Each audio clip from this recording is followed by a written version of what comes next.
Saúdo os irmãos com a graça e a paz de nosso Senhor e Salvador Jesus Cristo.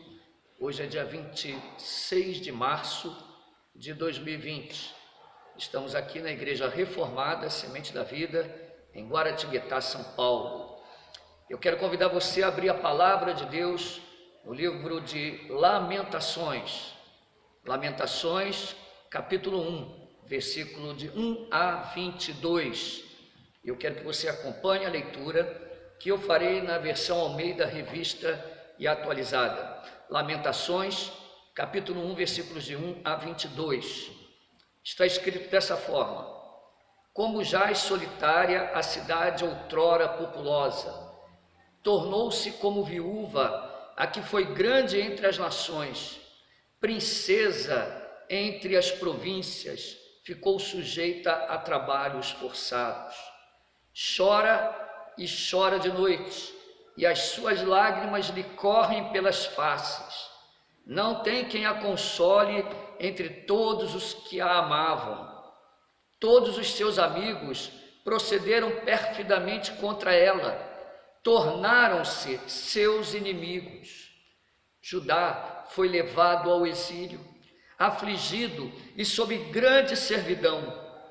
Habita entre as nações, não acha descanso, todos os seus perseguidores o apanharam nas suas angústias.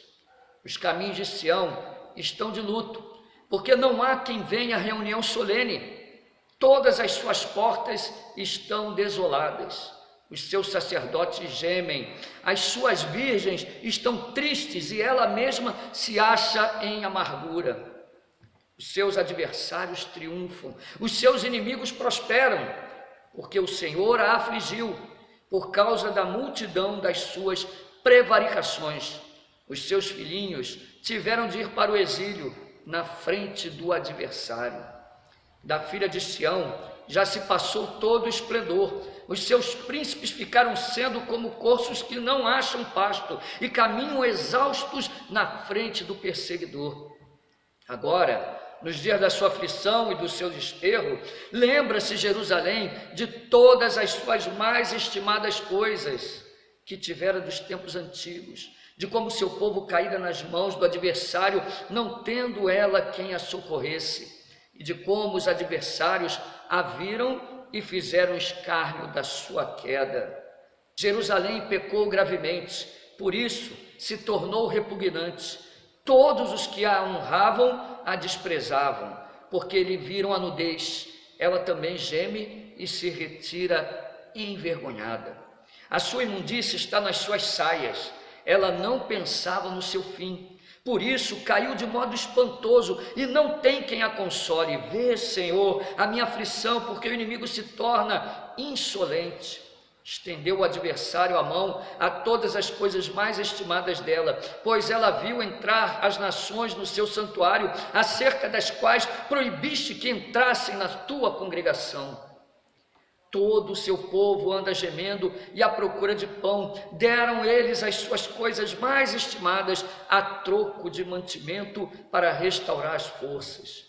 Vê, Senhor, e contempla, pois me tornei desprezível. Não vos comove isto? A todos vós que passais pelo caminho, considerai e vede se há dor igual à minha, que veio sobre mim, com que o Senhor me afligiu no dia do furor da sua ira. Lá do alto enviou fogo a meus ossos, o qual se assenhoreou deles, estendeu uma rede aos meus pés, arrojou-me para trás, fez-me assolada e enferma todo dia. O jugo das minhas transgressões está atado pela sua mão. Elas estão entretecidas, subiram sobre o meu pescoço e ele abateu a minha força. Entregou-me o Senhor nas mãos daqueles contra os quais não posso resistir. O Senhor dispersou todos os valentes que estavam comigo. Apregou contra mim um ajuntamento para esmagar os meus jovens. O Senhor pisou como num lagar a virgem, filha de Judá. Por estas coisas choro eu, os meus olhos se desfalecem em águas, porque se afastou de mim o Consolador, que devia restaurar as minhas forças. Os meus filhos estão desolados, porque prevaleceu o inimigo. Estende Sião as mãos, e não há quem a console. Ordenou o Senhor acerca de Jacó que os seus vizinhos se tornem seus inimigos. Jerusalém é para eles como coisa imunda. Justo é o Senhor, pois me rebelei contra a sua palavra. Ouvi todos os povos e vede a minha dor. As minhas virgens e os meus jovens foram levados para o cativeiro. Chamei os meus amigos, mas eles me enganaram. Os meus sacerdotes e os meus anciãos expiraram na cidade quando estavam à procura de mantimento para restaurarem as suas forças. Olha, Senhor, porque estou angustiada, turbada está minha alma, o meu coração transtornado dentro de mim, porque gravemente me rebelei. Fora a espada mata os filhos, em casa anda a morte. Ouvem que eu suspiro, mas não tenho quem me console. Todos os meus inimigos que souberam do meu mal folgam porque tu fizeste. Mas eu, em trazendo tu o dia que apregoaste, serão semelhantes a mim.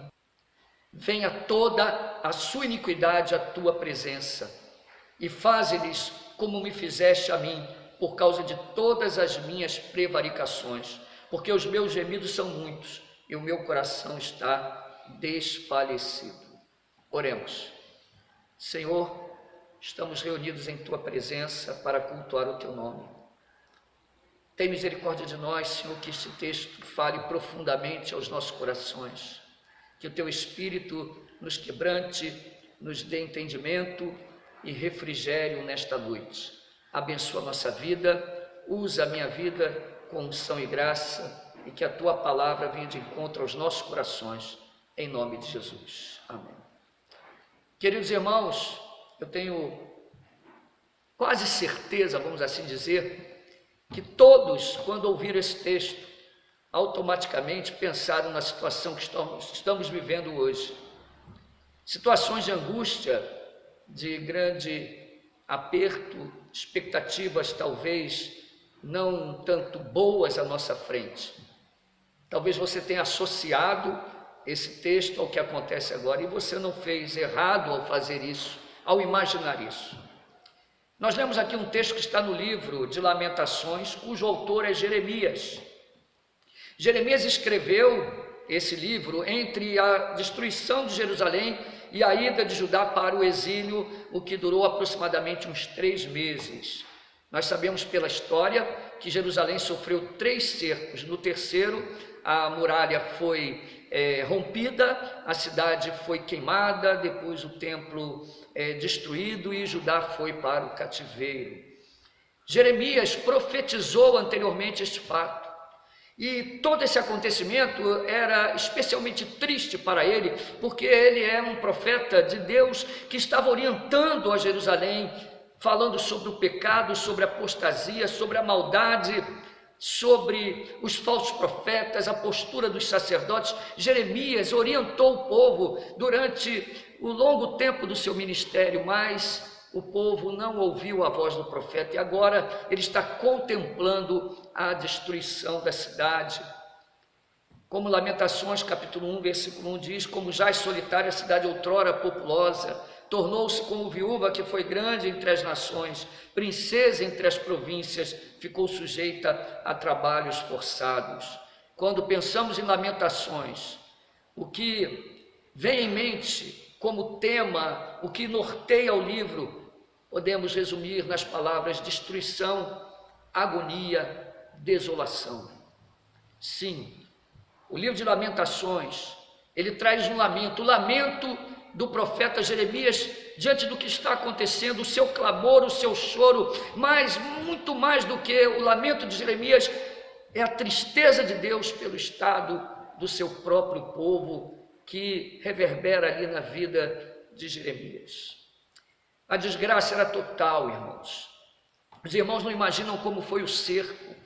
Fome tomou conta daquela cidade, a miséria, ela estava estampada no rosto de cada habitante em Jerusalém, ao ponto de, no desespero, mães comerem seus próprios bebês.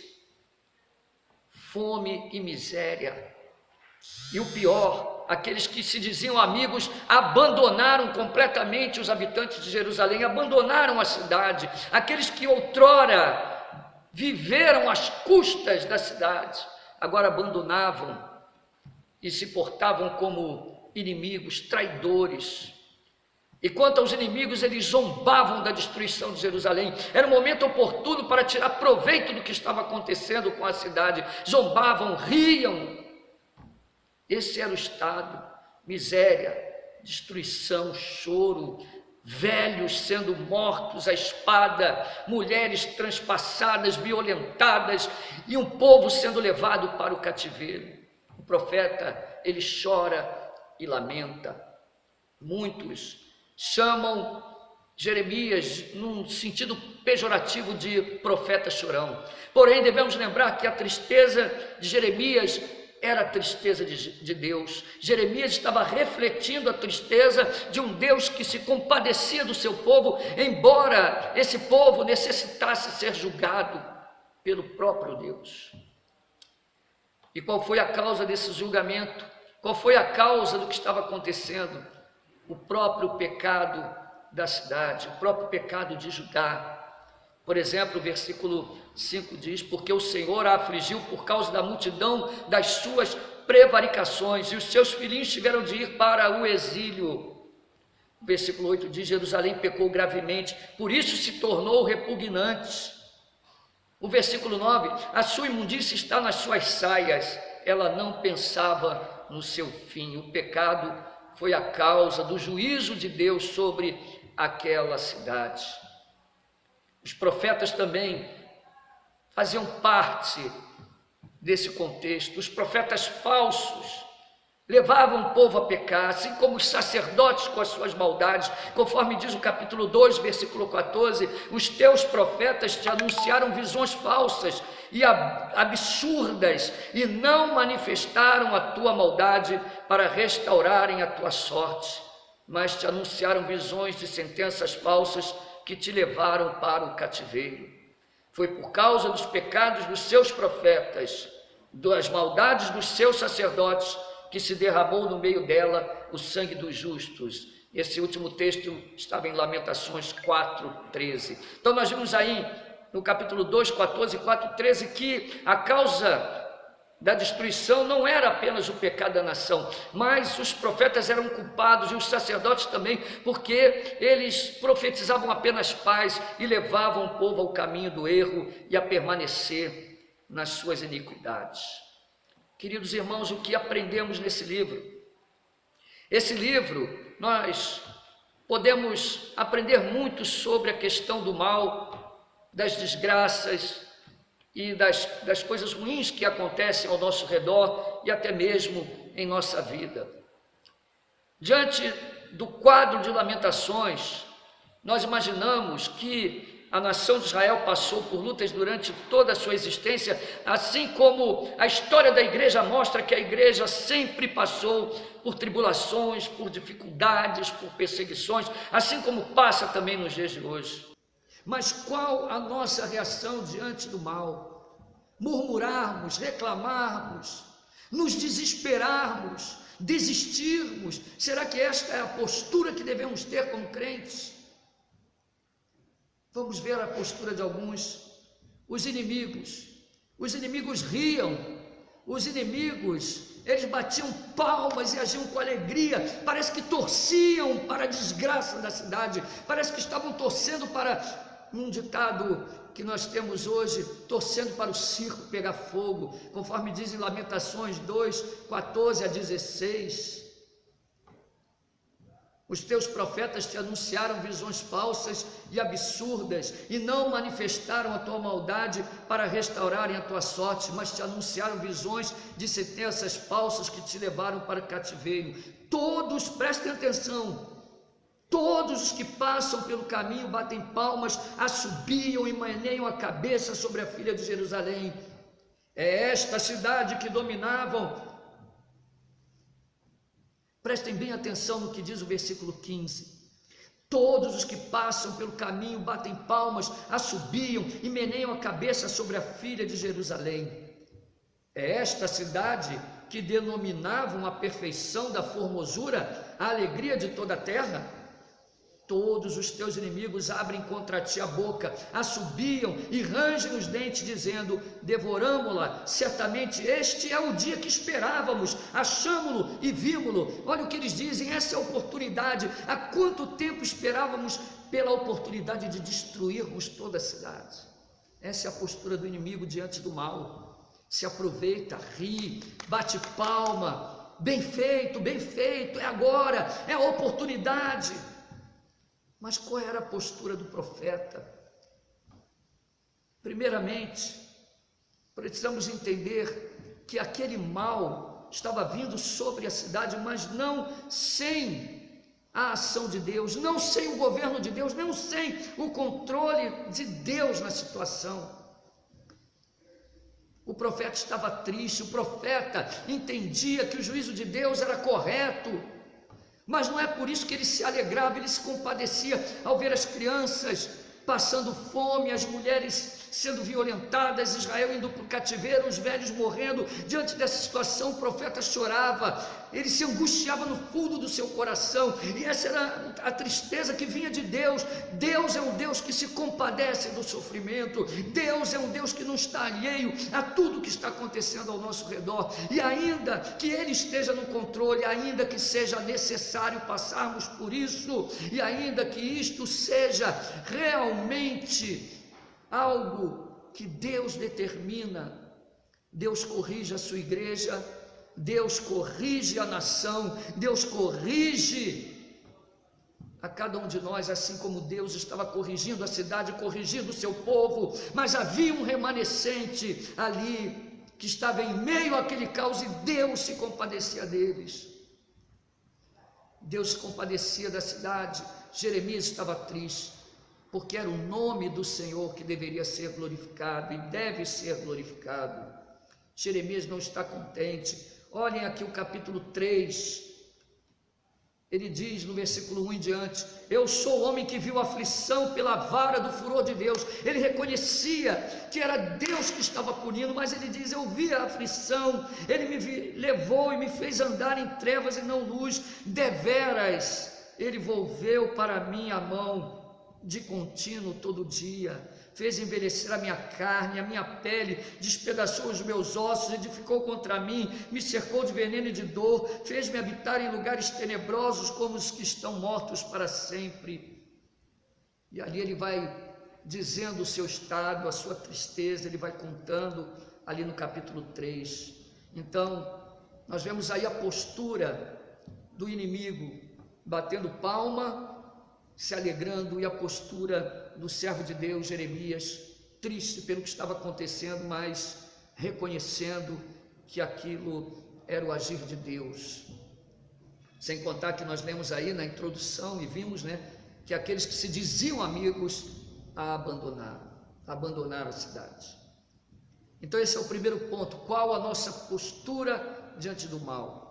É isso que nós vemos aí também em Lamentações, mas também aprendemos o seguinte em Lamentações, que a misericórdia do Senhor poupou o remanescente e poupou a cidade. Ainda que Jerusalém fosse massacrada, ainda que Jerusalém fosse punida, queimada, as muralhas destruídas, o templo queimado totalmente, Jerusalém levado para o exílio, Deus poupou um remanescente, porque Ele amou o seu povo, os seus eleitos. Os seus eleitos não seriam destruídos. Quando olhamos para a igreja diante de tantas tribulações, perseguições, heresias, perseguições terríveis, mas vemos a igreja de pé, ainda até hoje nós vemos que o nome do Senhor é glorificado e o seu povo jamais sucumbirá, mesmo em meio a tremendas lutas.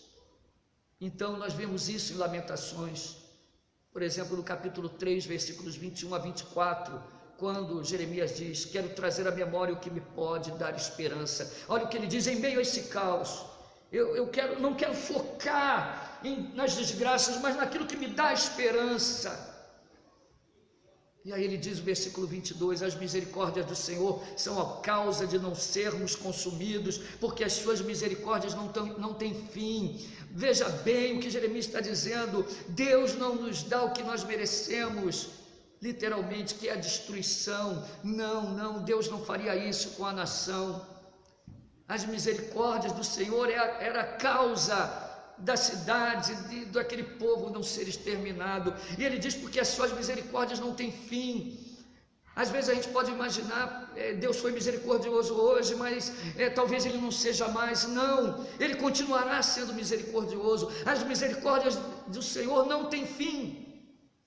E ele diz no versículo 23, renova-se a cada manhã, grande é a sua fidelidade. Imagine, basta cada dia o seu mal, deite, durma, confia no Senhor, levanta de novo, e naquela manhã que você levanta, você sabe que a misericórdia de Deus se renovou novamente nessa manhã. Grande é a sua fidelidade, a fidelidade para com a sua aliança, a aliança para com a sua noiva, a sua igreja ao longo dos anos. Ele diz no versículo 24, a minha porção é o Senhor, diz a minha alma, portanto esperarei nele. Repetindo, para você gravar bem, 3, 22 e 23, as misericórdias do Senhor são a causa de não sermos consumidos, porque as suas misericórdias não têm fim, renovam-se a cada manhã, grande é a tua fidelidade. E o terceiro ponto que aprendemos aí neste livro, é que diante de tudo, a postura de Jeremias é se compadecer, mas ele age, ele ora. Então Jeremias é um profeta que ora, ele intercede pelaquela nação que estava sendo punida pelo Senhor, e mesmo assim ele ora.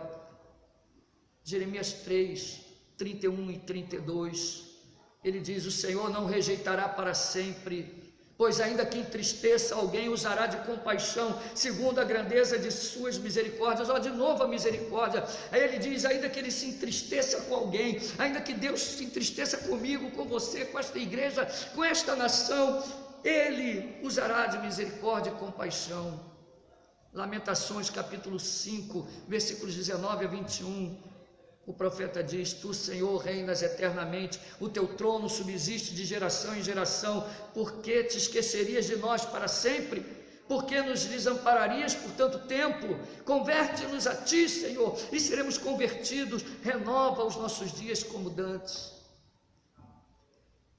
Lamentações 5, 19 e 21, você viu isso. O profeta diz, Senhor, tu, Senhor, te esquecerias de nós para sempre, eternamente, nos desampararia por tanto tempo. E é interessante quando ele diz, converte-nos a ti. Somente o Espírito Santo pode gerar o arrependimento, somente o Espírito Santo pode trazer um quebrantamento ao seu povo. Como podemos aplicar o que vimos aqui em Lamentações para a nossa vida, especialmente para os dias que estamos vivenciando hoje? As mesmas coisas, como reagimos diante do mal, como reagimos diante da pandemia, como reagimos diante da tristeza, das ameaças de miséria, dos rumores de guerra, como reagimos diante disso? Murmurando, gritando, esperneando, descabelando. Lembre-se, os inimigos estão aí fora da mesma forma, do mesmo jeito, eles estão batendo palma, aplaudindo, querendo se aproveitar da situação para causar miséria e destruição. Aqueles que se diziam amigos têm abandonado e ido para trás. E nós, qual a nossa postura de cristão? Devemos, como Jeremias, lamentar com compaixão, sabendo que é Deus que está no controle. Esta praga não veio se Deus não estivesse no controle.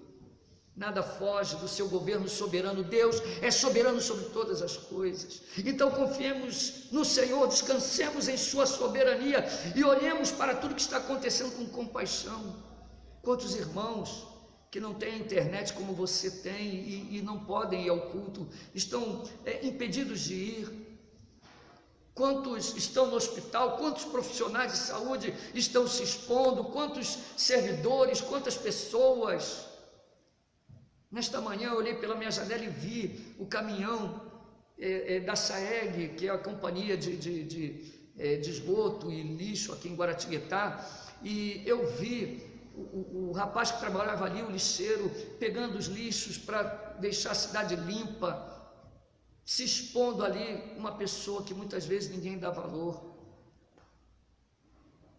Tenha compaixão, compaixão da igreja, compaixão dos pastores humildes, compaixão daqueles que estão sendo dinamitados pelos que se aproveitam da situação, compaixão daqueles que estão enfermos, que estão no hospital, no leito de morte, daqueles que estão com fome, daqueles que perderam o emprego, compaixão, embora Deus esteja no controle de tudo, Ele é um Deus que se compadece, e se o seu sentimento também é esse de compaixão, compaixão pelos aqueles que nos perseguiram também, pelos aqueles que causaram danos a nós, compaixão, não vamos bater palma, tudo bem, eu tenho compaixão de mim, da nação, mas aqueles que nos perseguiram, bem feito, olha lá, não, compaixão, porque a compaixão é um sentimento que vem de Deus para nós, a nossa tristeza tem que ser a tristeza de Deus agora.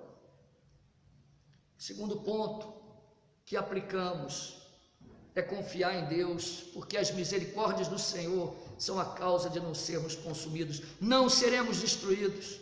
Você pode ter certeza, a igreja resistiu ao longo das eras à dura perseguição do Império Romano, de Nero, das heresias, na época da Reforma, a igreja resistiu e resistirá, porque Deus é soberano, Ele não nos desamparará, Ele, ainda que se entristeça conosco, Ele usará de compaixão e misericórdia.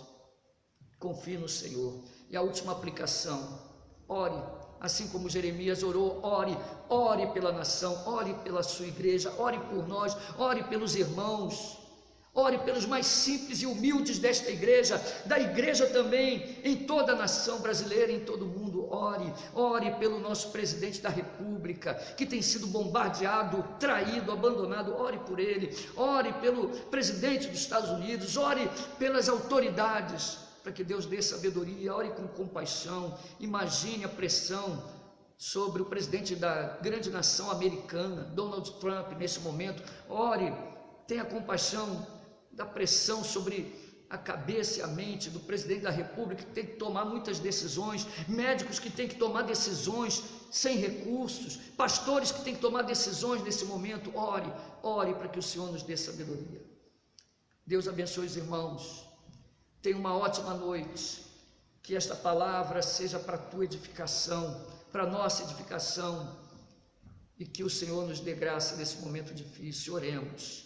Senhor, obrigado por este culto no lar, obrigado por esta mensagem, pela tua presença, renova as nossas forças, que possamos nos compadecer nesta situação, compadecer dos idosos que não podem sair, estão limitados, que são frágeis nesse momento, compadecer dos humildes, dos necessitados, dos bebês, das mães que têm crianças, daqueles que estão nos hospitais, dos profissionais de saúde, enfim, de tantos profissionais que têm que se expor, orar pelo presidente, Senhor, que possamos ser impulsionados a orar, Senhor, pelo nosso presidente, pelas autoridades. Clamamos agora, obrigado por esta palavra, que ela gere fruto em nossa vida, em nome de Jesus. Amém.